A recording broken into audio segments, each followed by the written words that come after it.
چپ کریں۔ السلام علیکم اسٹوڈنٹس، میں آپ کی ٹیچر سائدہ سکول UPS نپورہ، کلاس 7 سبجیکٹ اردو۔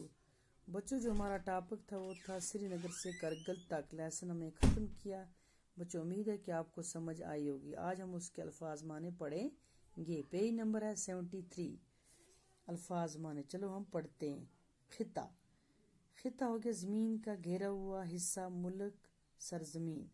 منقسم ہو گیا تقسیم کو بانٹا ہوا، زیر تعمیر جو تعمیر ہو رہا ہے۔ صحت افزا مقام، صحت کو بہتر بنانے والی جگہ، تندرستی کے لیے مفید جگہ۔ سرب فلک بہت اونچا، بہت بلند، آسمان کو چھونے والا۔ بلند و بالا، اونچے قد کا۔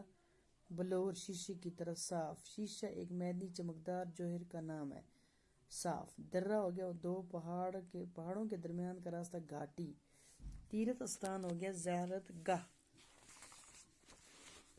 مرغزار ہو گیا سرسبز میدان، چراگاہ۔ برف پوش، برف سے ڈھکا ہوا۔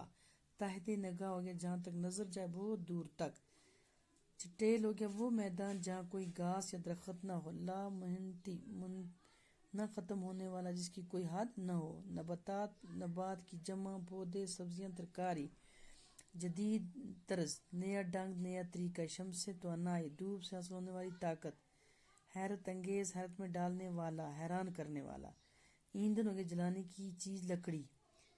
قطع زمین ہو گیا زمین کا ٹکڑا۔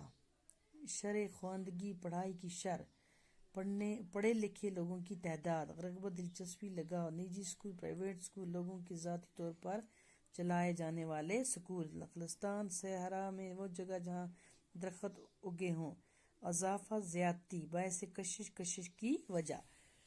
وافر ہو گیا کافی تعداد میں۔ پسماندہ ہو گیا پچھڑا ہوا، پیچھے رہ جانے والا۔ بچوں یہ الفاظ معنی ہیں، ان کو اپنی کاپی پر لکھنا اور ان کو 1 by 1 یاد کرنا۔